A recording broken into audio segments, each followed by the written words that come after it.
En un mundo sumergido en la oscuridad, sin Dios, donde el pecado ha cautivado el entendimiento, donde muchos viven en tinieblas y la mentira se ha convertido en su realidad, la palabra de Dios trae a nuestras vidas luz y verdad. La Iglesia, con toda la información y sucesos basada en las Escrituras bíblicas. Ya con ustedes.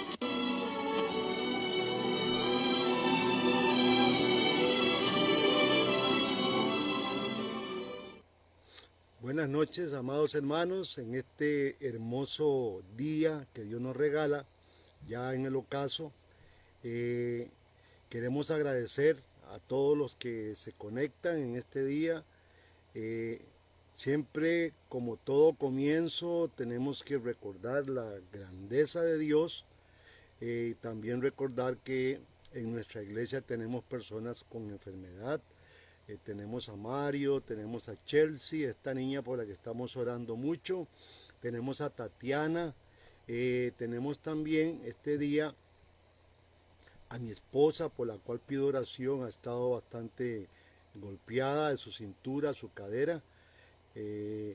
Y dar gracias a Dios por todos aquellos que se conectan. Hoy el tema es un poco salido de toda, de toda expectativa que tal vez usted tenga hoy, porque hoy procuraremos hacer una conexión entre los monstruos marinos del Edén y los monstruos de Apocalipsis. Vamos a ver de qué se trata todo esto, pero primero queremos orar para que Dios ilumine nuestras mentes. Les pido desde ya, antes de que empecemos a orar, que usted busque una Biblia, por favor. Vamos a tener lecturas bíblicas, si puede un cuaderno y un lápiz y apunte los textos. Por favor, se lo suplico. Vamos a orar. Padre, te damos gracias. En esta noche nos ponemos en tus manos para que tú nos estés dirigiendo, Señor, para que ayudes a la iglesia, a todas las iglesias de Costa Rica, que las ayudes, Señor, en este momento difícil en que atraviesan todas. También queremos orar dando gracias por todos los enfermos, que tú, Dios, tengas misericordia de ellos y que tú pongas tu mano sanadora sobre sus cuerpos, Señor. Queremos a la distancia orar por Ricardo Vandenberg, por su esposa y por el doctor Splinder, el doctor Jim, para que tú los estés bendiciendo, Señor, donde ellos están ahorita. Que la muerte del hermano de Rick, Señor, podamos nosotros orar y consolar a esta familia. Su hermano ha muerto y pedimos que tu espíritu de poder esté con ellos. Gracias, Señor, ilumínanos en esta enseñanza que vamos a tener. Amén. Hermanos, ¿qué conexión puede existir entre los monstruos marinos del Edén y los monstruos de Apocalipsis, de capítulo 3 especialmente? Antes de todo esto, para podernos ir imaginando qué podría suceder, quiero que ustedes busquen Romanos capítulo 5. Romanos capítulo 5, versículo 12. Dice así la Escritura: por tanto, como el pecado entró en el mundo por un hombre, por el pecado la muerte, así la muerte pasó a todos los hombres por cuanto todos pecaron. En el Edén, antes de la caída, no había muerte. Hablaba temprano con mis nietos de qué maravilloso pudo haber sido Adán, estar con un hipopótamo, acariciarlo, estar con un león, abrazarse con un cocodrilo. Y usted puede pensar en aquellos animales salvajes que les llamamos hoy salvajes, pero que no lo eran, y que usted pudiera en algún momento abrazar y acariciar a aquellos animales que son tan peligrosos, pero que son muy tiernos. Un oso, por ejemplo, qué belleza es poderse abrazar con un inmenso oso. Bueno, la Biblia dice en Génesis 2.19 algo maravilloso. Dice la Biblia en 2.19, Jehová Dios formó pues de la tierra toda bestia del campo y toda ave de los cielos, y las trajo a Adán para que Adán viviese y viese cómo les había de llamar, y todo lo que Adán llamó a los animales, y todo lo que Adán llamó a los animales vivientes, ese es su nombre. Y puso Adán nombre a todas las bestias y aves de los cielos y a todo el ganado del campo, mas para Adán no se había ayuda para él. Recuerden que también los monstruos marinos fueron creados por Dios y Adán tuvo en algún momento que acariciar esos monstruos y darles también un nombre. Esta fue la realidad del Edén, pero resulta que el pecado produjo algo terrible, cambios terribles en el mundo entero. La naturaleza de los animales se alteró por completo, hermanos, de manera que se convirtieron en una amenaza para la paz y la seguridad del hombre. El señorío que Adán había ejercido sobre ellos se perdió totalmente. Sin embargo, porque siempre hay algo maravilloso de parte de Dios, en Cristo el señorío ya ha sido restaurado. Recuerden que nosotros tenemos dominio. Decíamos la semana pasada que el dominio se le dio al hombre, no se le dio a Satanás en ningún momento. El dominio se le dio a usted. Y ese dominio ha sido usurpado y Satanás tiene poder, porque algunos dicen que tiene mucho poder, solamente cuando usted le da ese poder, porque el dominio lo tiene usted, amado hermano. Dios te lo dio a ti. Ahora, vamos a ver algo maravilloso, porque Cristo viene y recobra todo aquel señorío que perdió el hombre en el Edén. El segundo Adán, por supuesto. Hebreos 2.6, quiero que lo apunte y lo busque también. Hebreos 2.6 dice, pero alguien testificó en cierto lugar diciendo, ¿qué es el hombre para que te acuerdes de él? ¿O el hijo del hombre para que lo visites? Le hiciste un poco menor que los ángeles, le coronaste de gloria y de honra, y le pusiste sobre las obras de sus manos, todo lo sujetaste bajo sus pies, porque cuando le sujetó todas las cosas, nada dejó que no sea sujetado a él.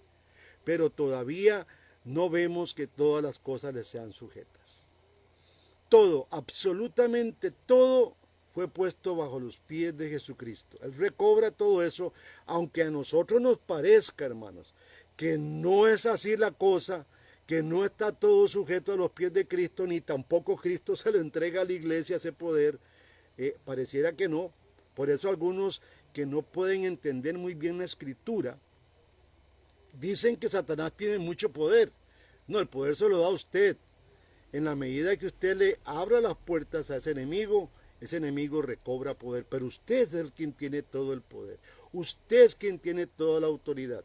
Y recuerde que Jesucristo nos ha dado a nosotros un espíritu de poder y dominio. Y el dominio empieza por nosotros, dominio propio. Ahora, cuando Dios salvó a su pueblo, recordemos por un momento cuando Dios lleva a Israel, lo saca de Egipto, cuando sacó a su pueblo, todo efecto de la maldición del pecado comenzó a revertirse. Ocurrieron cosas maravillosas.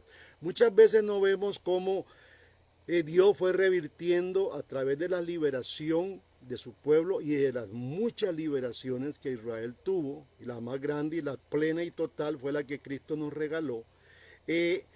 Cómo Cristo fue revirtiendo todo esto en esta gran liberación.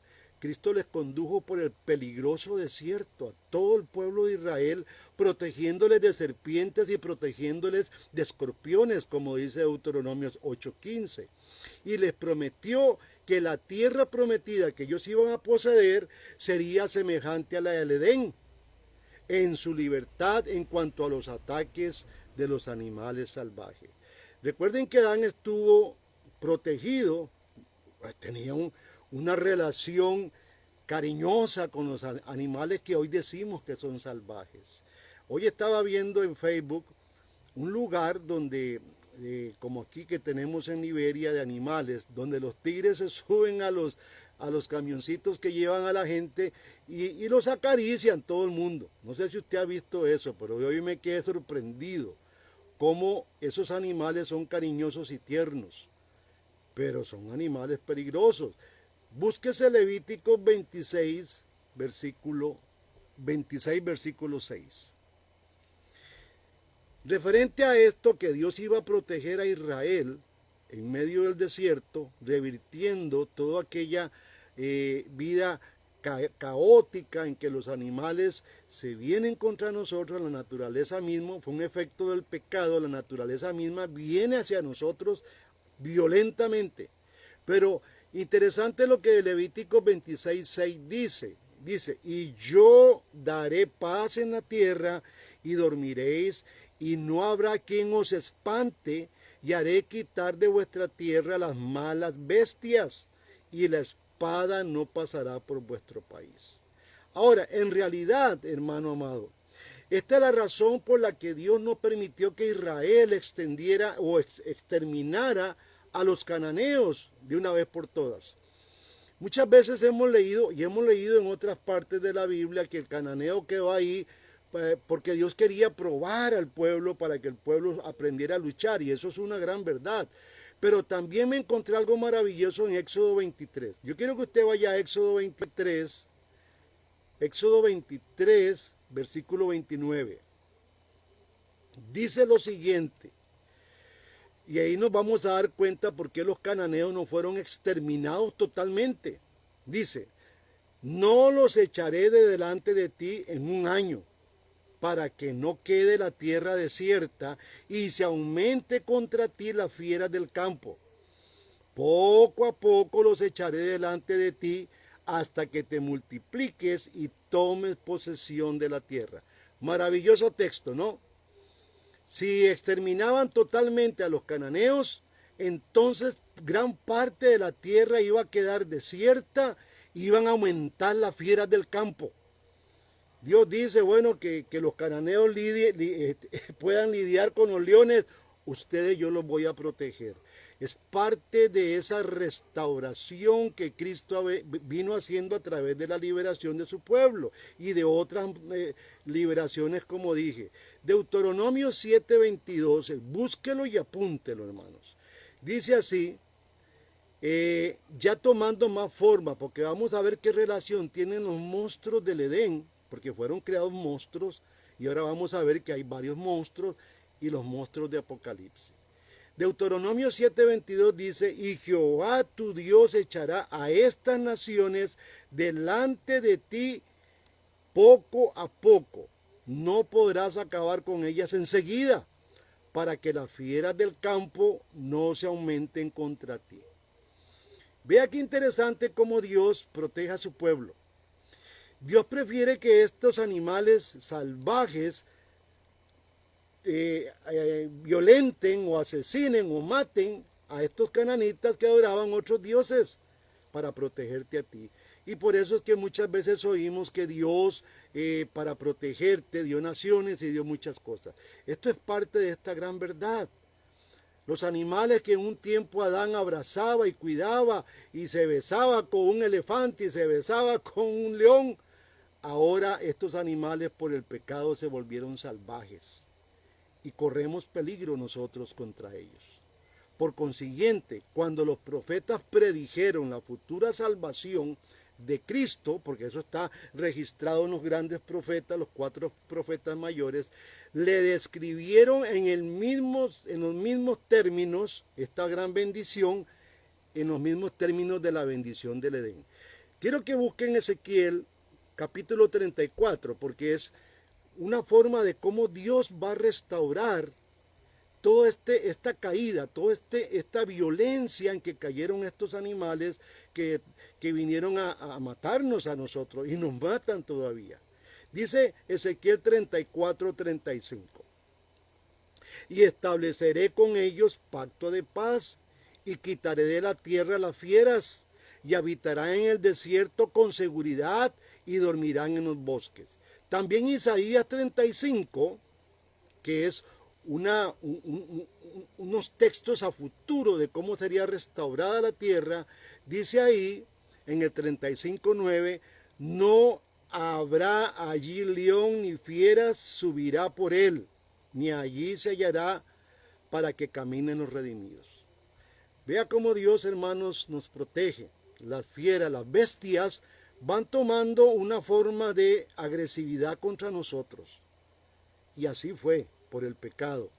Pero también La Biblia dice que a causa de la penetración del Evangelio en el mundo, que es lo que está ocurriendo ahora, esa naturaleza salvaje de los animales será transformada en una condición original y edémica.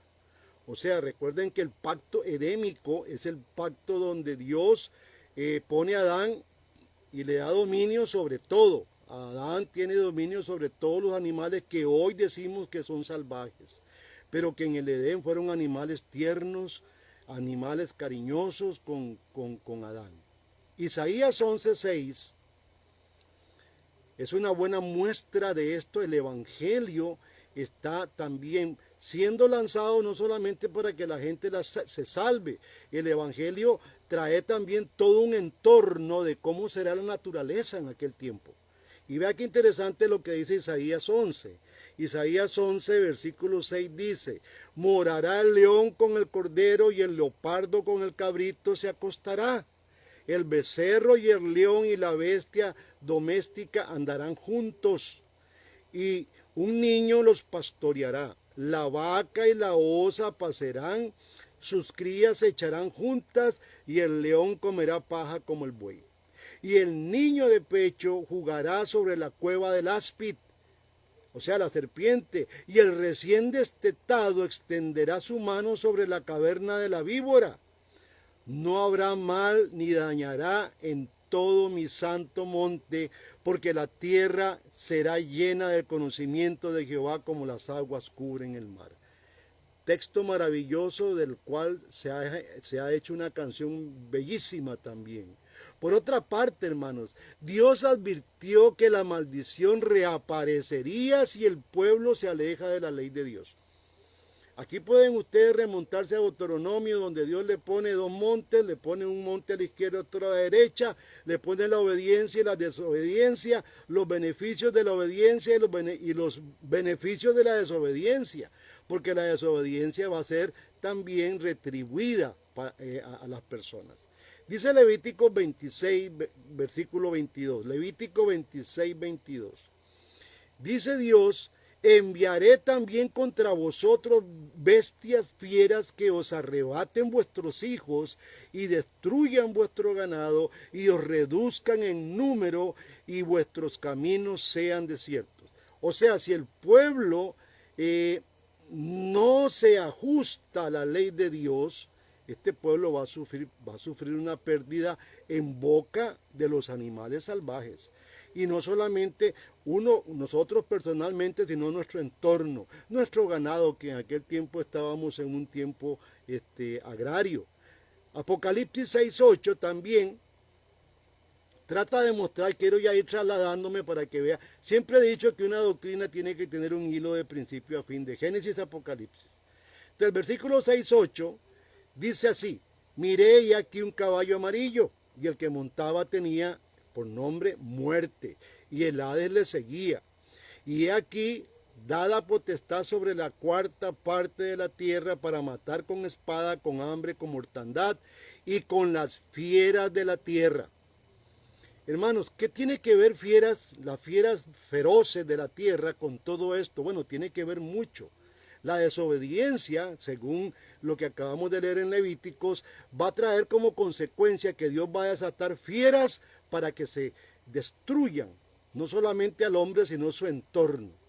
Cuando la cultura se aleja de Dios, cuando una cultura, y ahora yo estoy preocupado con Costa Rica, con una nación que de ahí ya estamos casando parejas gay, ya estamos aprobando todo lo malo, pero cuando una cultura se aleja de la ley, cuando hablamos de ley, tenemos que hablar de la ética y la moral de Dios. Este pueblo entrega todo el dominio a los animales salvajes para evitar que ese pueblo tenga dominio sobre la tierra. ¿Qué es lo que hace Dios con estos pueblos? Dios desata esas fieras para que estas fieras tengan dominio sobre un pueblo impío que no contempla a Dios. En una cultura piadosa, viendo todo lo contrario, esta amenaza es todo lo contrario. El animal va a ser como en la época de Israel, que entró a poseer la tierra, va a dejar gente ahí para que los animales, en este caso los cananeos que iban a ocupar esa tierra para que los animales destruyan a los cananeos y no a los israelitas. Interesante, ¿no? Y esto va dando forma a estas bestias de Apocalipsis. Espero que podamos estar entendiendo o podamos estar comprendiendo la temática que traemos, hermanos. Ahora, tenemos que considerar una cosa muy importante. El cristiano a veces no cree en dinosaurios, no cree en nada de esto, pero la Biblia tiene dichosamente algo que enseñarnos sobre esto. Los dinosaurios, y alrededor de toda la Biblia hay una teología sobre esto. Aunque la Biblia habla de algunos dinosaurios terrestres, por ejemplo, cuando usted consulta Job capítulo 40, versículo del 15 al 24, que los puede copiar por ahí, se habla del Belmont. Y algunos dicen que esto es un hipopótamo por la forma en que y ahora vamos a leerlo, en que lo retrata Job. Pero también se habla de brontosaurios, se habla de dragones y serpientes marinas. La Biblia tiene todo eso. Job 40:15 dice lo siguiente: He aquí ahora Behemoth, el cual hice como a ti, hierba come como buey. He aquí ahora que su fuerza está en sus lomos y su vigor en los músculos de su vientre. Su cola mueve como un cedro y los nervios de sus músculos están entretejidos. Sus huesos son fuertes como bronce y sus miembros como barras de hierro. Él es el principio de los caminos de Dios. El que lo hizo puede hacer que su espada a él se acerque. Ciertamente los montes producen hierba para él y toda bestia del campo retosa allá. Se echará debajo de las sombras, en lo oculto de las cañas, en los lugares húmedos, los árboles sombríos lo cubren con su sombra. Los sauces del arroyo lo rodean. He aquí sale de madre el río, pero él no se inmuta. Tranquilo está, aunque todo un Jordán se estrelle contra su boca. Lo tomará alguno cuando está vigilante y horadará su nariz. Hace la pregunta.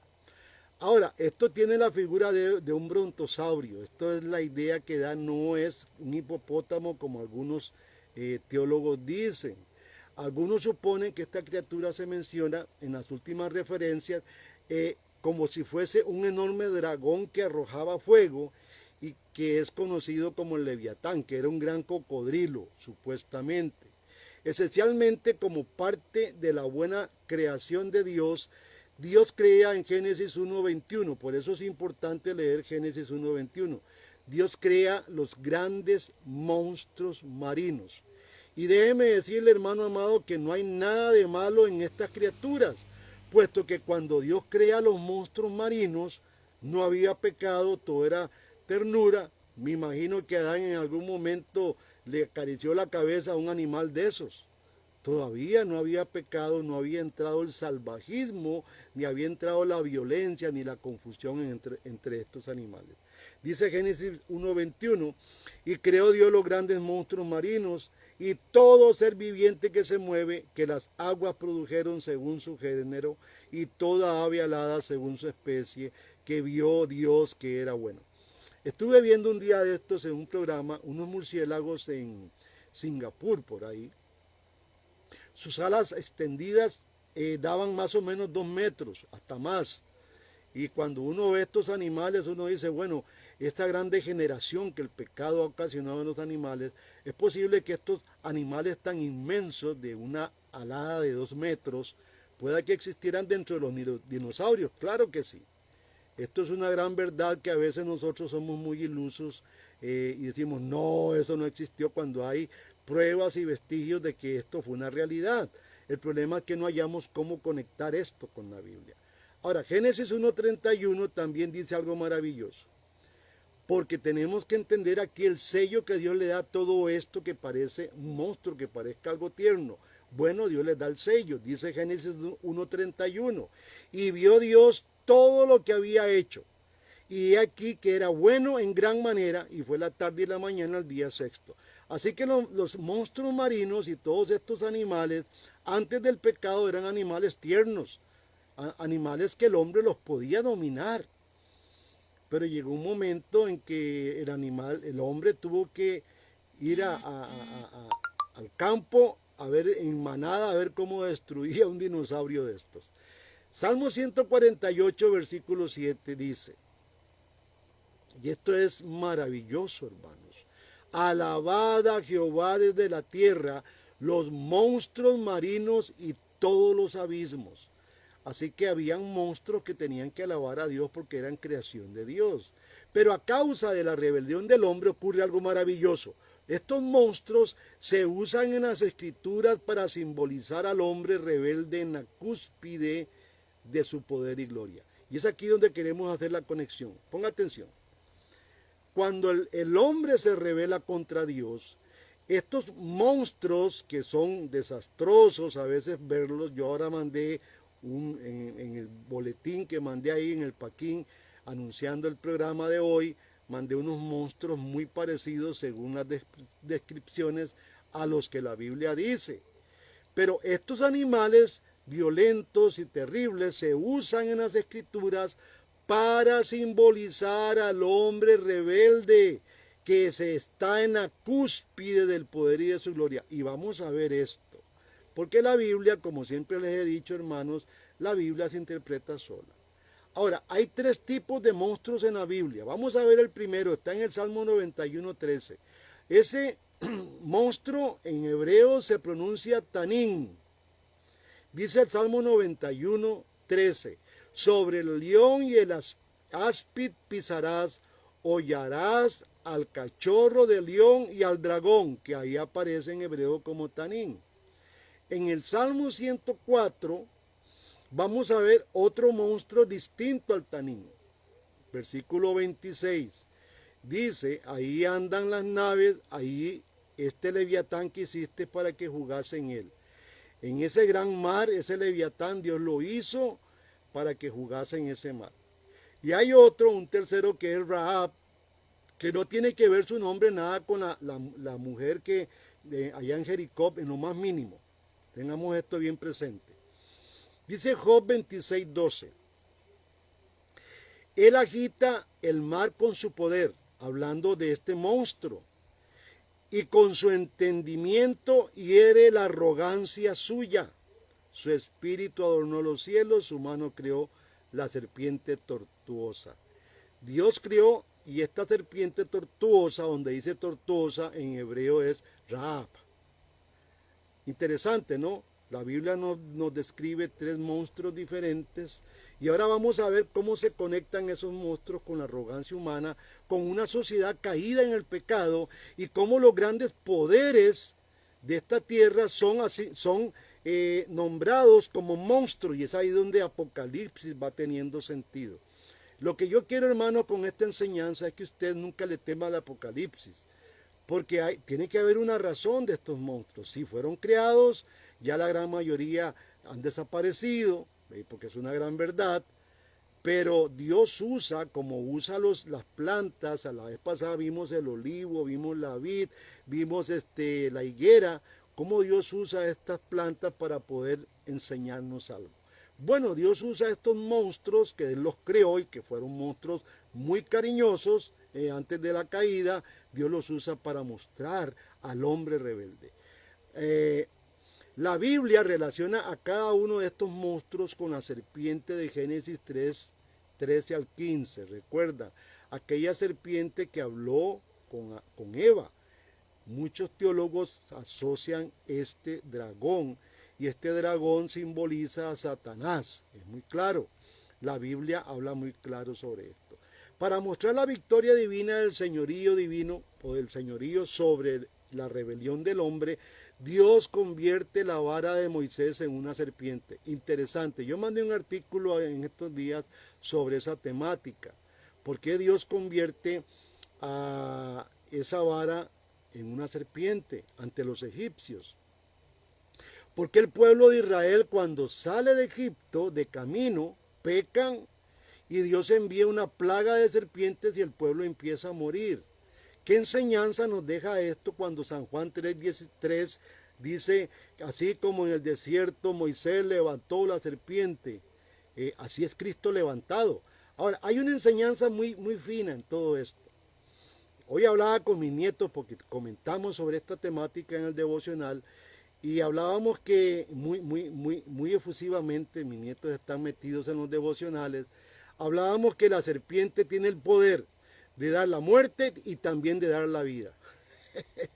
A usted lo pica una serpiente, hermanos, ojalá estas muy comunes aquí en Esparza, que son 10 minutos y usted ya está muerto. Pero también esa misma serpiente te da la vida porque tiene un antídoto, se hace un antídoto con el veneno de ella. Entonces, esta es la enseñanza que Cristo le está dando a su pueblo. Mire, yo soy la vida, yo hiero y yo sano. En muchas, Job capítulo 5 habla de esto. Yo hiero y yo sano.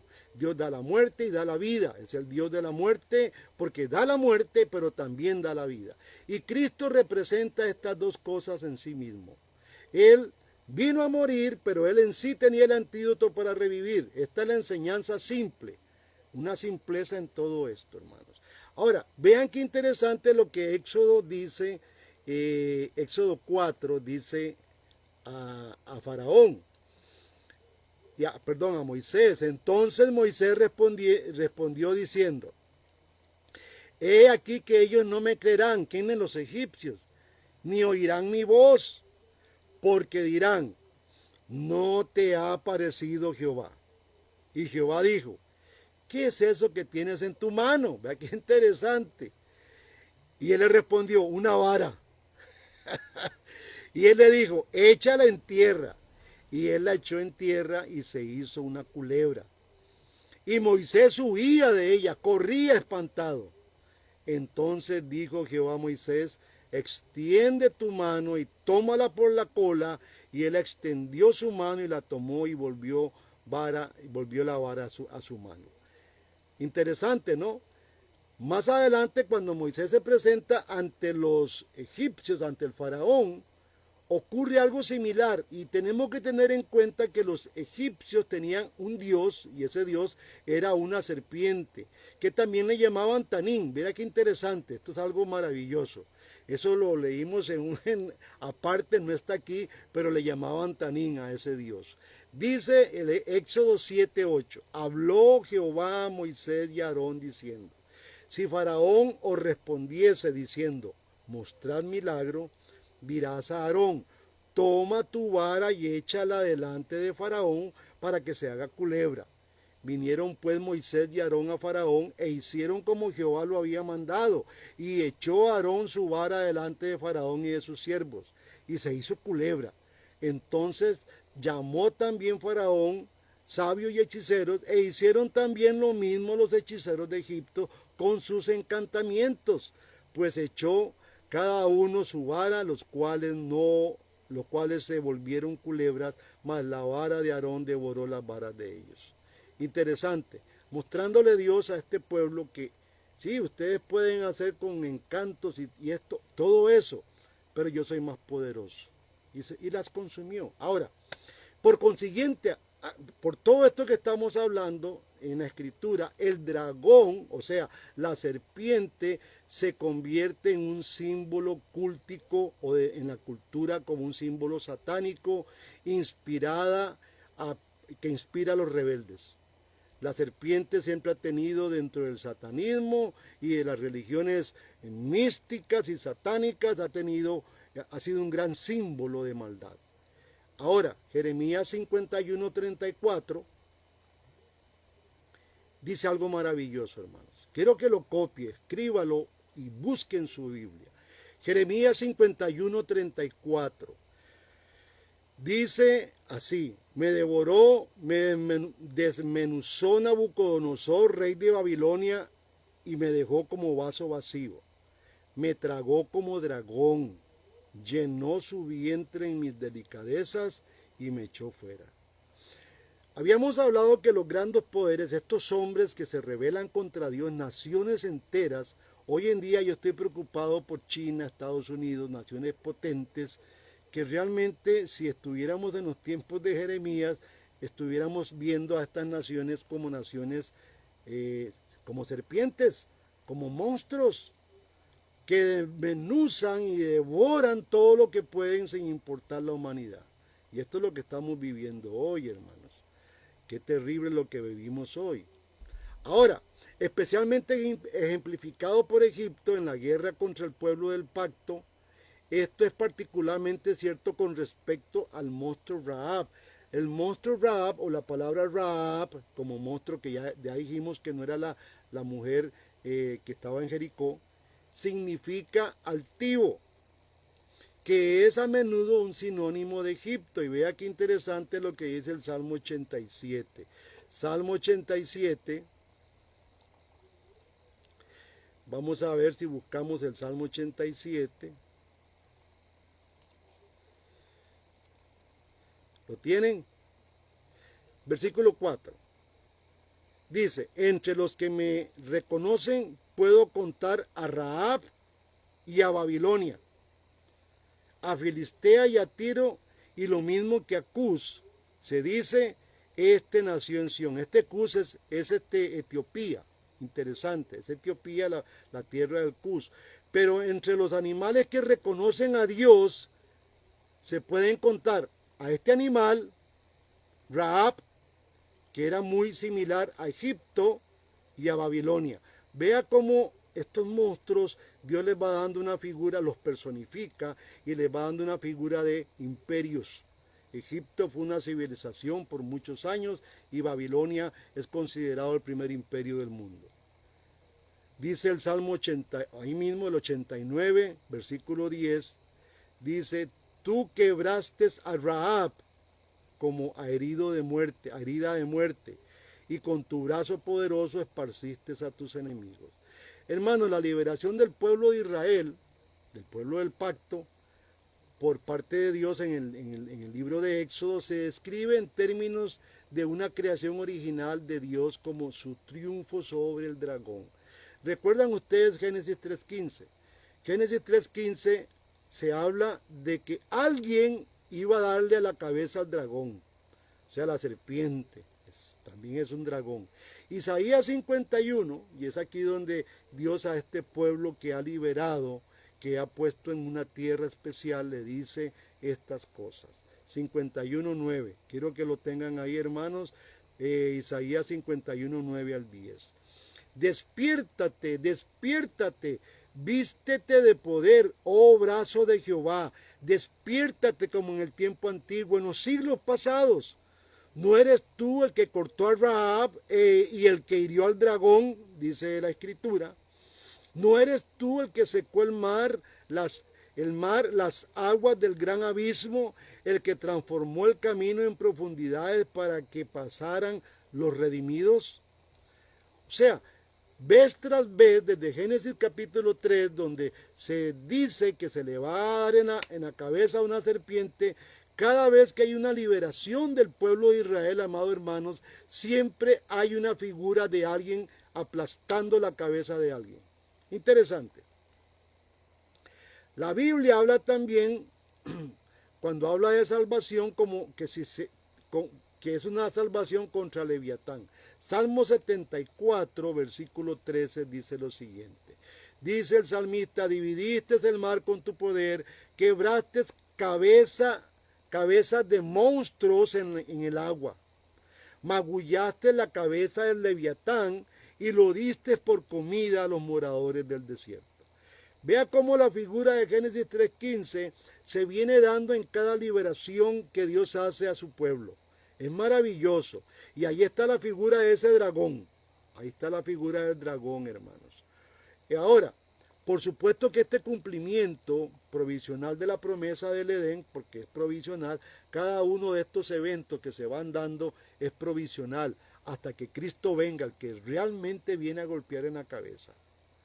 ¿Qué le parece? Ahora, vamos a ver un texto ahí en Jueces. Quiero que vayan a Jueces capítulo 4. Aquí vamos a tener una pequeña muestra de esa continuidad que se viene dando a través de la historia, de cómo la cabeza del malvado va a ser destruida. Aquí tenemos un evento interesante. Dice el 4:21, pero Jael, mujer de Eber, tomó una estaca de la tienda y poniendo un mazo sobre su mano, se acercó calladamente y le metió la estaca por las sienes y la clavó en la tierra, pues él estaba cargado de sueño y cansado, y así murió.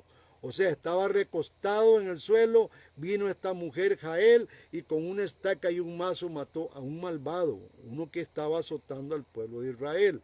Ahora en el 9:52 del mismo libro de Jueces vamos a ver a Abimelech. Recuerden que Abimelech era hijo de Gedeón.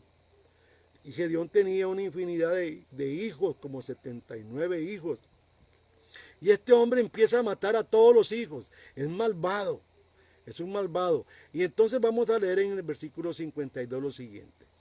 Vino Abimelech a la torre y combatiéndola llegó hasta la puerta de la torre para prenderle fuego. Mas una mujer dejó caer un pedazo de una rueda de molino sobre la cabeza de Abimelech y le rompió el cráneo. Entonces llamó apresuradamente a su escudero y le dijo, saca tu espada y mátame para que no se diga de mí, una mujer me mató. O sea, murió siendo un gran machista, pero lo mató una mujer de verdad.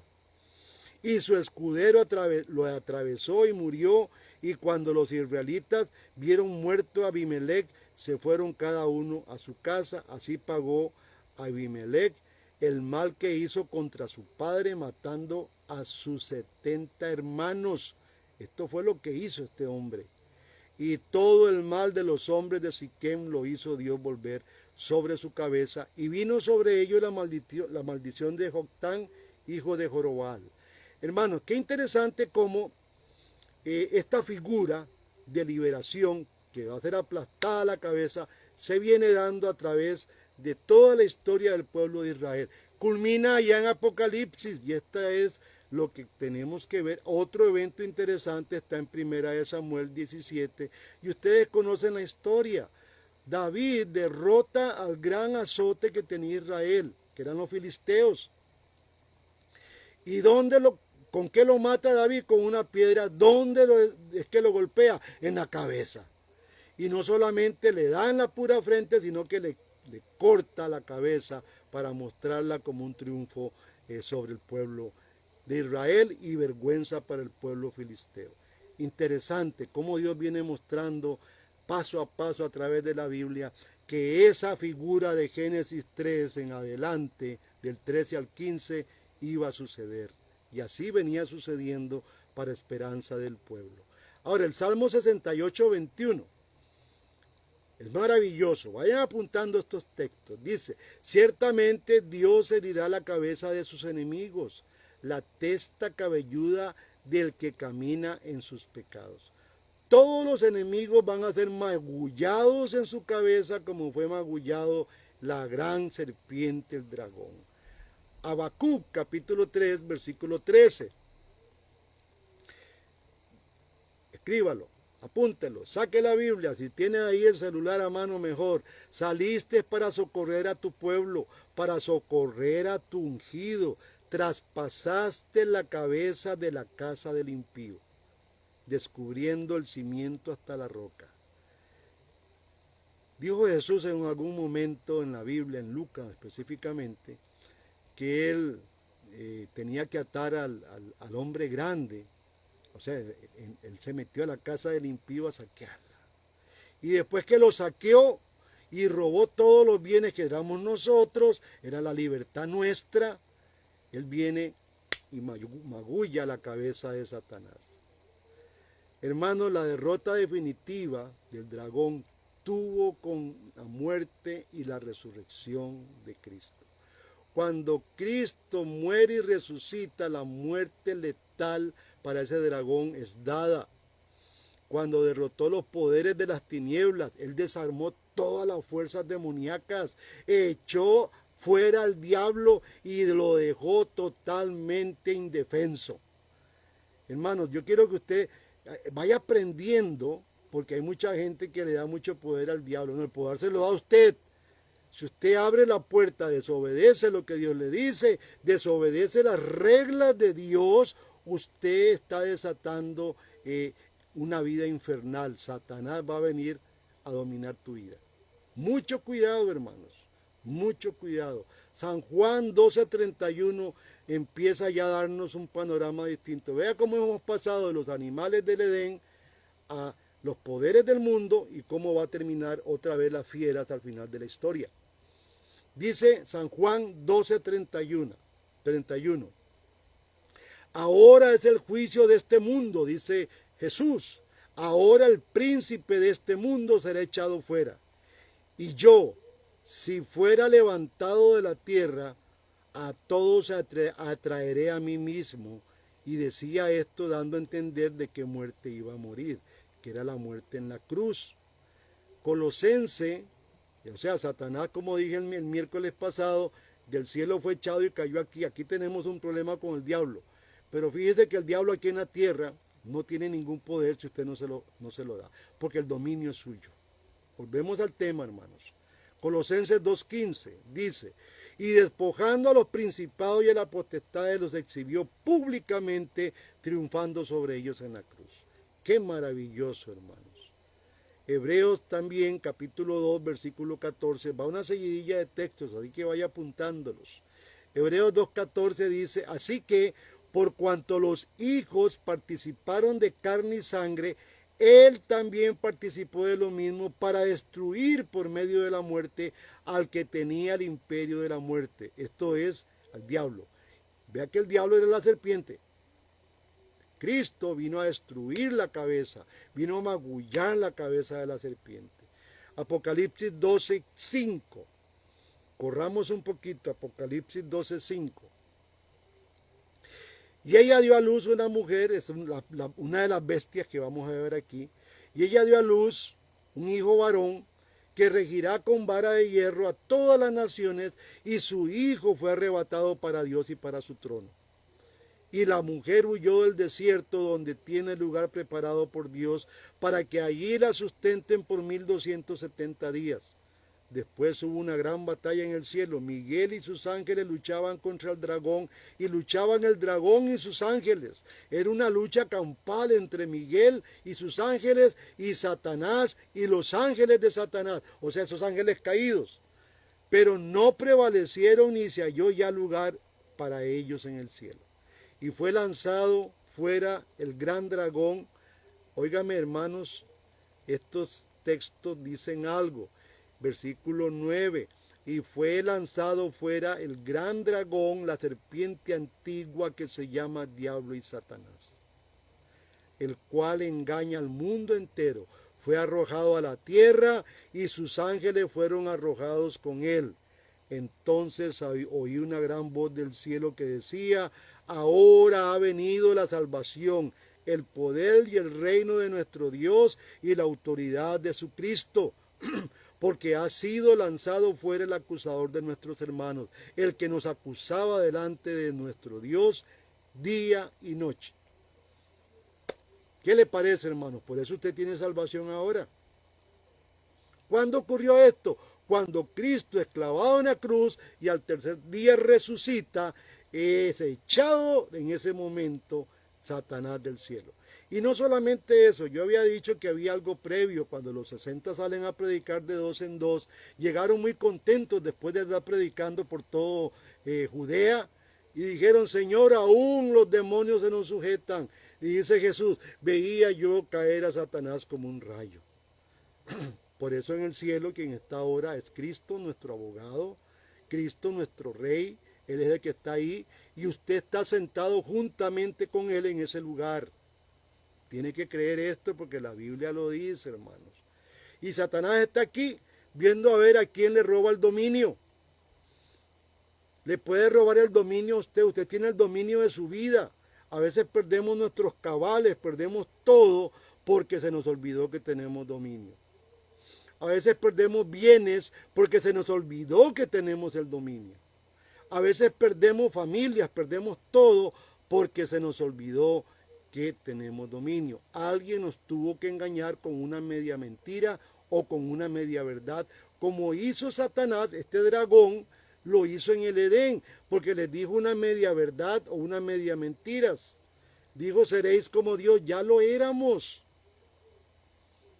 Pero, ¿qué despertó en nosotros? La ambición, despertó todo eso y caímos, hermanos. Ahora Dios ha recuperado todo esto en la persona de Jesucristo para usted y para mí. ¿Qué le parece?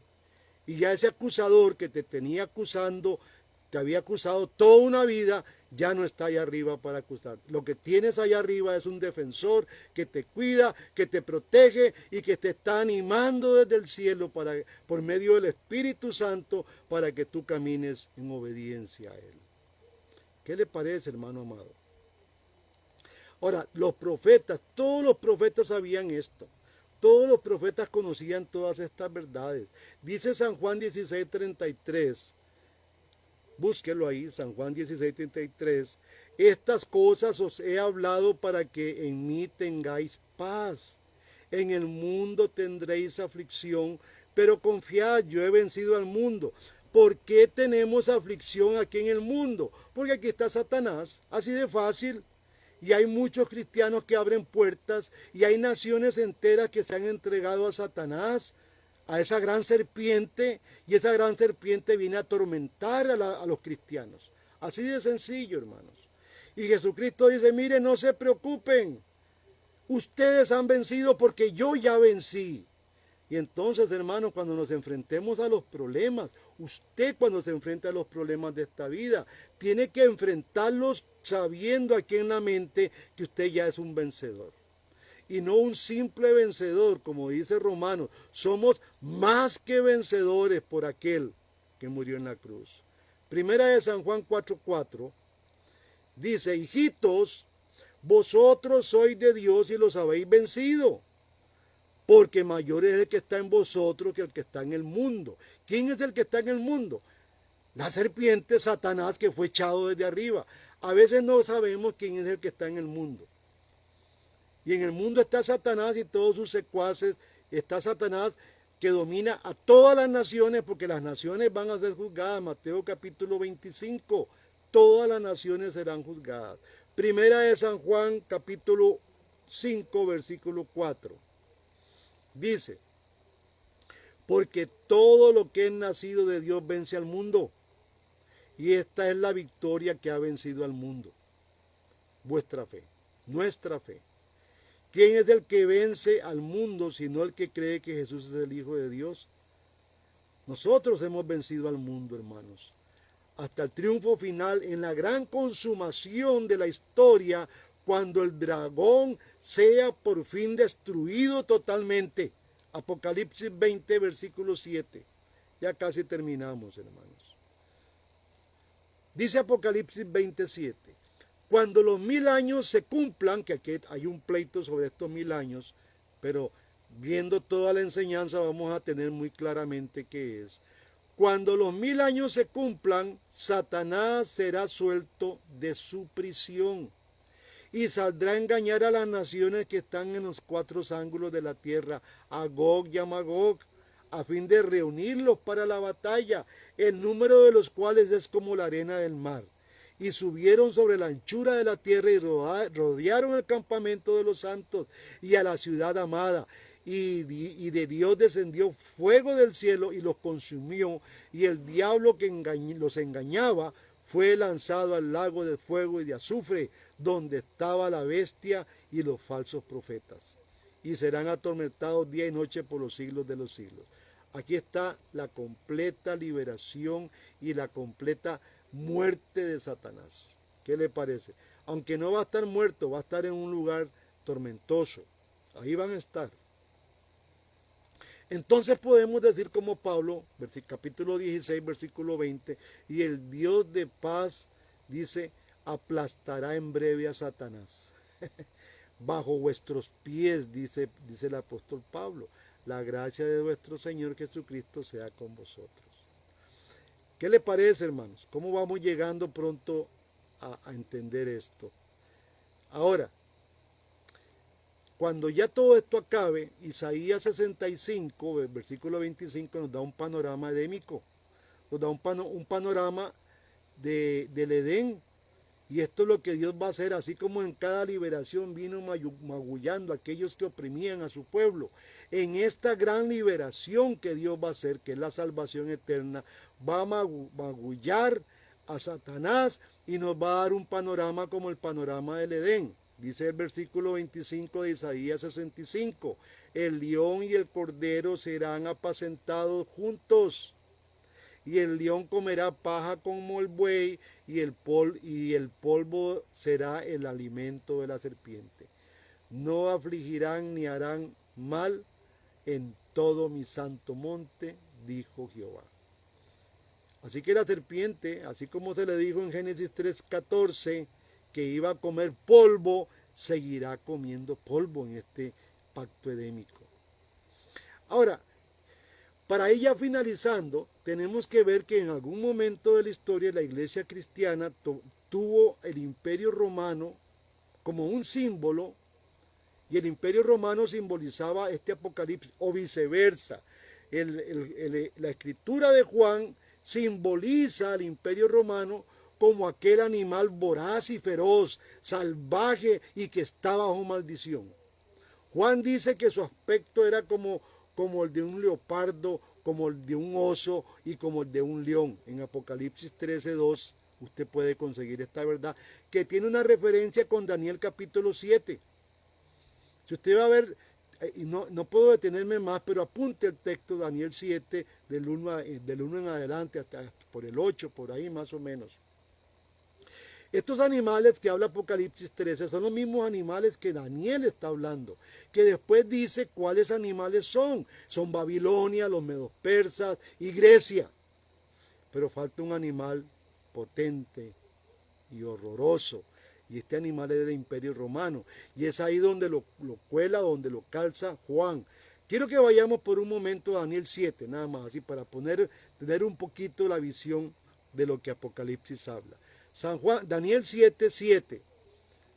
Escríbalo ahí, hermanos, y si puede buscarlo rápido, búsquelo. Después de esto, dice Daniel, miraba yo en las visiones de la noche y aquí la cuarta bestia. Recuerden que las tres eran Babilonia, la primera de Nabucodonosor, el imperio medo-persa de Ciro y Darío, y el imperio griego de Alejandro el Grande. Ahora aparece la cuarta bestia y Daniel la describe.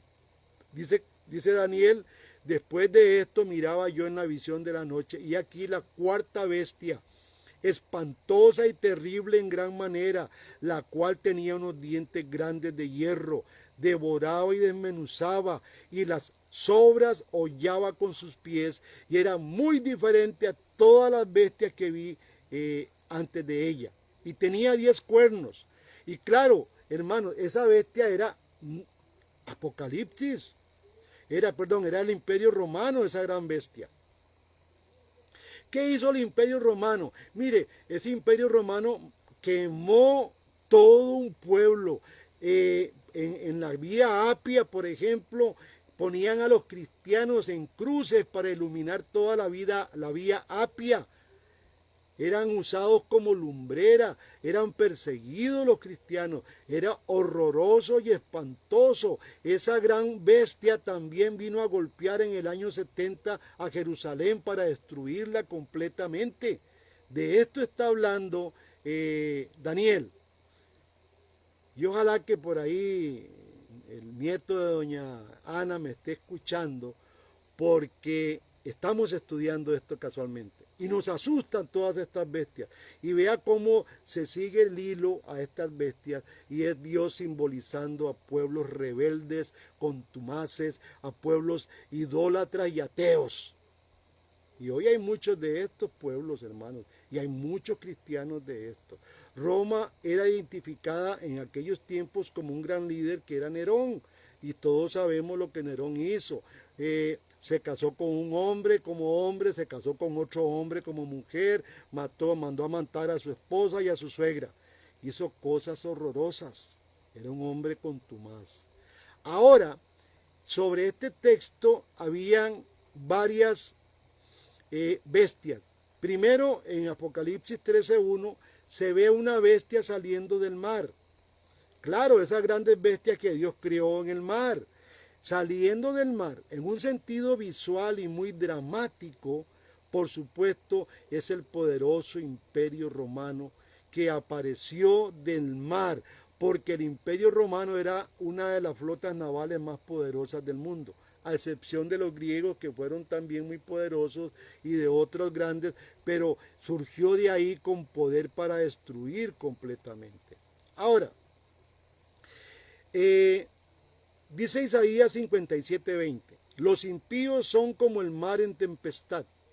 Vea qué interesante cómo se va relacionando esta bestia que sale de ahí, y viene Isaías 57:20 diciendo, los impíos son como el mar en tempestad, que no pueden estarse quietos, y sus aguas arrojan cieno y lodo, o sea, barro.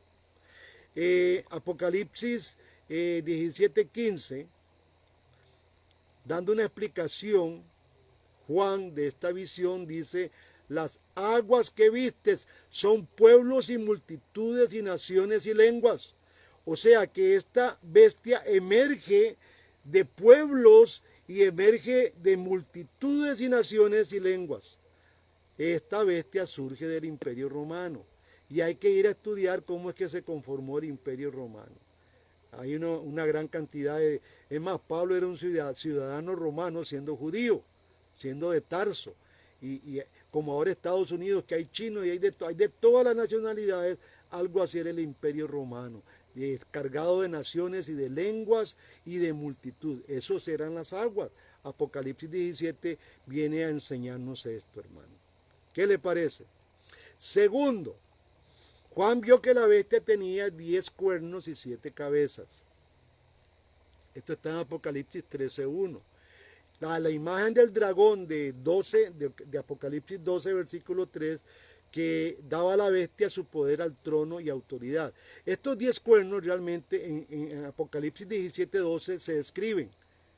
Yo quiero que usted apunte eso, Apocalipsis 17:12, porque vamos a ver quiénes son estos 10 cuernos.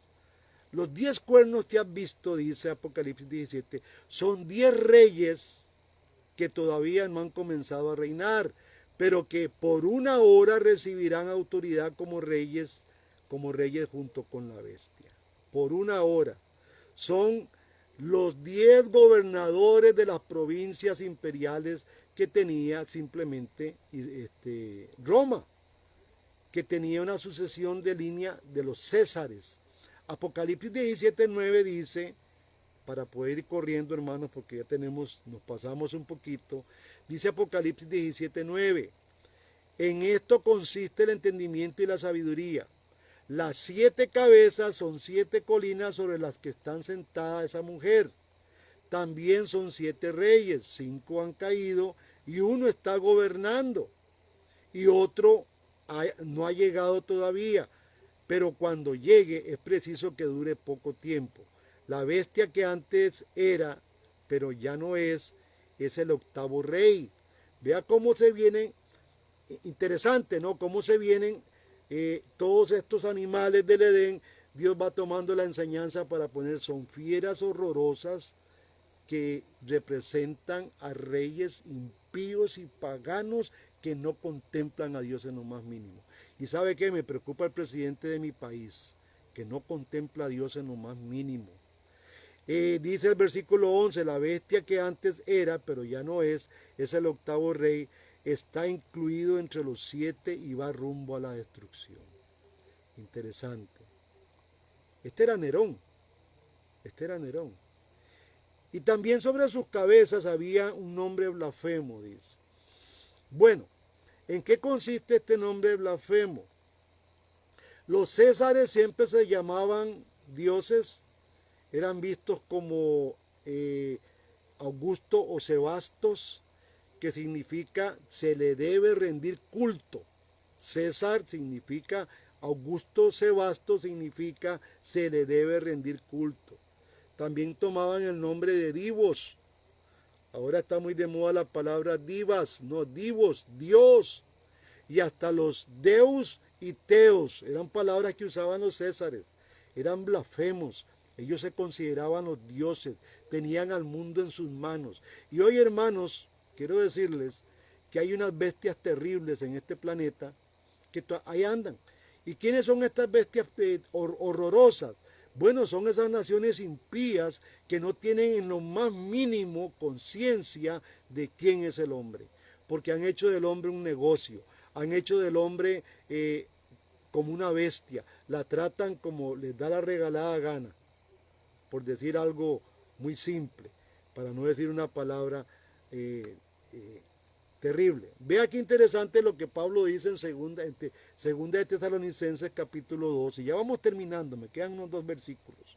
Dice así: el hijo de perdición que se opone y se levanta contra todo lo que se llama Dios o es objeto de culto, tanto que se sienta en el templo de Dios como Dios, haciéndose pasar por Dios. Aquí está resaltando a la bestia. También en Apocalipsis 13:5, Juan subraya un aspecto importante de la bestia. Vamos a ver qué dice Apocalipsis 13, del 5 al 6. También se le dio boca que hablaba grandes cosas y blasfemias, y abrió su boca en blasfemias contra Dios para blasfemar de su nombre, de su tabernáculo y de los que moran en el cielo. Hermano,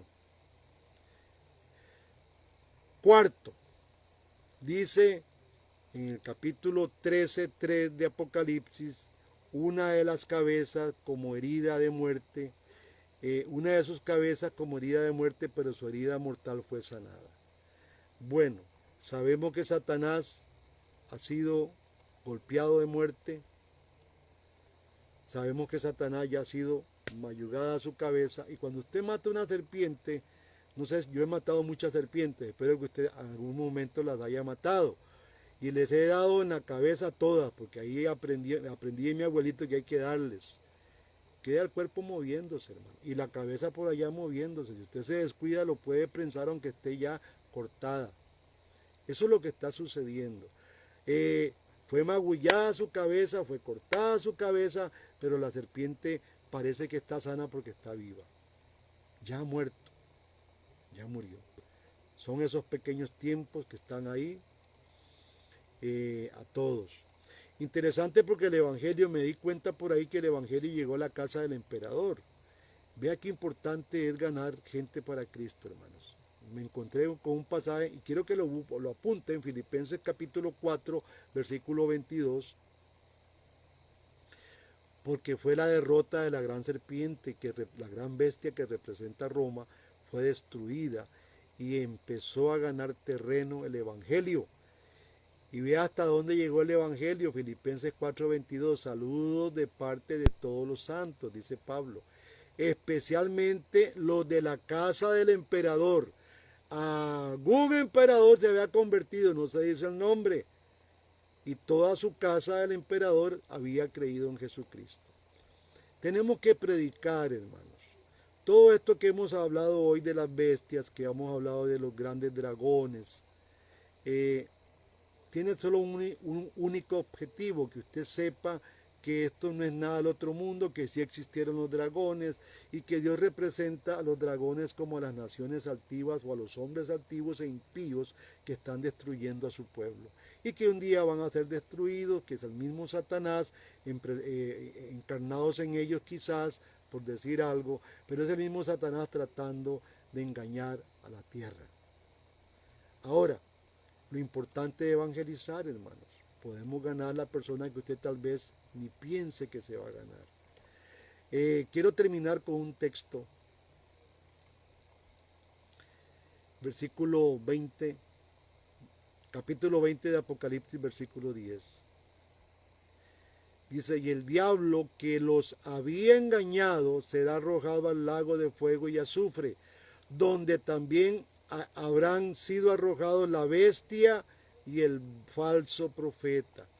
Allí será el tormento, serán atormentados día y noche por los siglos de los siglos.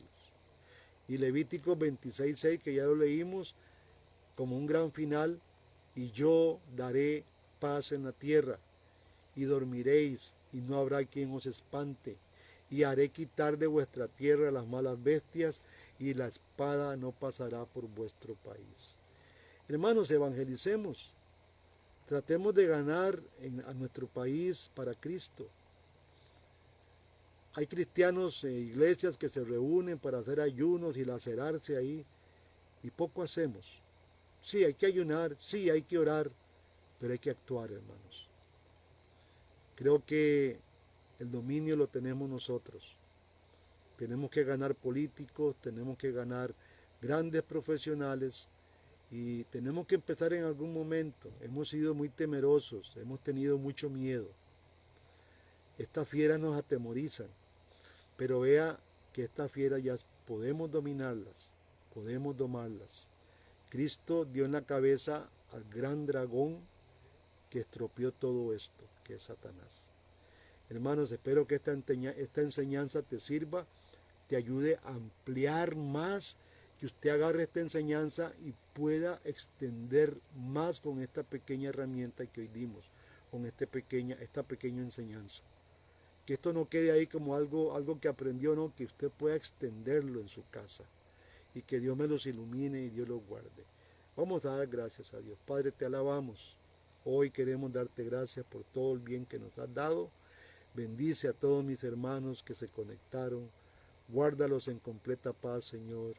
Y ayúdanos a tener bien claro en nuestra mente que la victoria es nuestra, que el dominio es nuestro, que ya tú has hecho, Señor, de estas fieras feroces, has hecho lo que tenías que hacer, darle en la cabeza, y que un día Dios vas a restaurar esta gran realidad con los animales salvajes, entre comillas, en que podamos habitar en armonía con ellos. Porque tú vas a salvar no solamente a la humanidad, que es algo que nos hemos olvidado nosotros en nuestra mente. El arca de Noé es una pequeña muestra de que tú estás interesado en la naturaleza, porque tu Edén, el Edén que tú creaste, se conforma de animales, de vegetales, de aves y de monstruos marinos aún, y de peces. Gracias, Señor, porque en esa tierra nueva y ese cielo nuevo que nos vas a dar, vas a redimir toda la naturaleza y a nosotros mismos, para convivir en paz y ahí mantener el dominio sobre todo. En el nombre de Jesús oramos y te alabamos. Hermano amado, que Dios me lo bendiga. Nos vemos, si Dios quiere, domingo 9 de la mañana. No se lo olvide. Que pase un buen día, una buena noche y que Dios les dé paz en todo momento.